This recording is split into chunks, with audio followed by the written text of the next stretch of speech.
Nah, sejak kapan Ibu bekerja di PT Amarta Mikro Fintech? Sejak tahun 2019, Pak. Dalam proses itu, apa saja yang Anda keluhkan terkait masalah yang kita alami? Yang pertama itu yang paling berpengaruh jam kerjanya, karena sudah tidak sesuai dengan PPKWT. Jadi kalau aturan undang-undang kan itu harusnya 8 jam kerja di sehari toh, tapi di sini melebihi. Jadi biasanya itu rata-ratanya itu jam 10 malam, jam 11 sampai jam 12 malam, sekali-sekali itu jam 8, jam 9, itu sekali-sekali, itu pun hari Jumat. Itu kan sudah melewati jam yang seharusnya, nah itu kan harusnya sudah dihitung lembur, tapi di sini tidak pernah dibayarkan lemburnya. Kita kerja mulai dari jam 7 sampai jam 5. Iya, 7.45 sudah 7 ya, jam sampai jam 11 malam. Tapi kenyataannya kita pulang terkadang ya, jam 7 sampai jam 11 malam, jam 10 malam.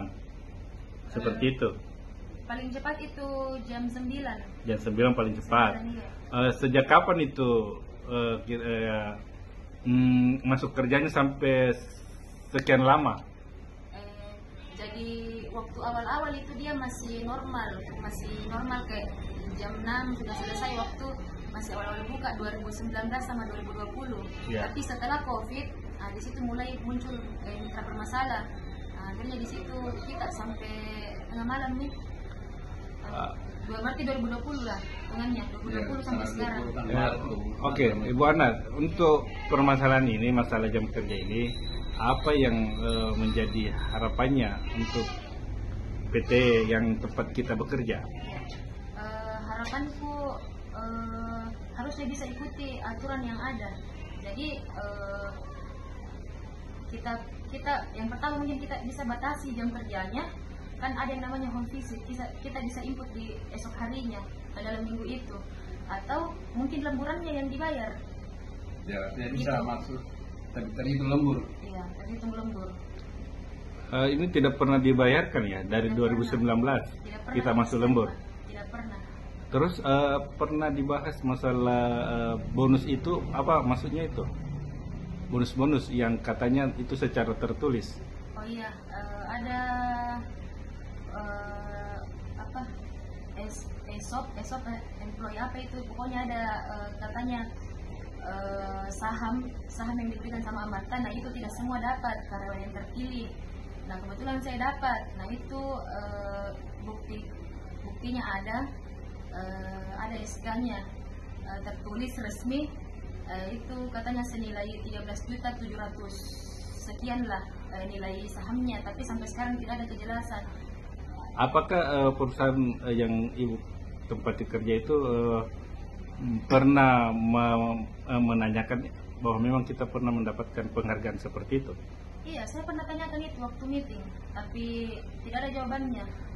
Siapa yang memberikan langsung itu sertifikat itu? Atasan saya.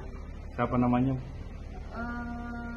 Waktu di Rapocini, siapa dia? Yang jelasnya atasannya ya. Iya, Pak Nop. Kepalanya. Iya, pokoknya dia pasti akan melalui Pak Nopal turun ke AM-nya. Saya lupa juga itu hari siapa AM-nya. Sampai saat ini senilai sertifikat 13 juta itu tidak pernah digubris lagi ya. Iya. Itu yang kita mau jadikan sebagai rujukan untuk bisa diproses supaya kita mendapatkan Iya, ya. betul. Terus termasuk juga yang masuk Sabtunya kan sudah ada aturan dari pusat tidak bisa masuk Sabtu, tapi sampai sekarang itu mungkin di poinku memang betul tidak pernah masuk Sabtu karena memang saya tidak mau. Tapi di poin lain bagaimana? Di poin lain selalu masuk Sabtu. Mungkin selalu pendampingan dari lembaga aliansi yang ada di Takara bisa menambahkan Pak. Ya termasuk. Ya ini kan juga termasuk pelanggaran undang-undang ketenagakerjaan. Jadi dia tidak memperhatikan kesejahteraan karyawan, padahal kan ada yang mau tentang itu kan. Yang kedua mengenai mengenai ini kan dia ini kan sakit. Harusnya ini kan perusahaan ini kan harus kooperatif dalam rangka memberikan dia keterangan tentang pengobatannya. Tapi kan ketika dia sakit seakan-akan ini perusahaan tidak memperhatikan yang bersangkutan. Ya buktinya pernah katanya mau berobat di rumah sakit, ternyata BPJS-nya tidak berlaku karena perusahaan ini tidak membayar keilmuannya BPJS-nya. Di lain pihak gajinya dipotong untuk pembayaran BPJS. Oke, untuk menjadi harapannya Bu? Harapanku sendiri, berikanlah hak kami. Jadi jangan karena ada yang berani bicara itu dianggap melawan, tapi harusnya dijadikan perbaikan untuk Amarta ke depannya. Oke, makasih Bu. Ya.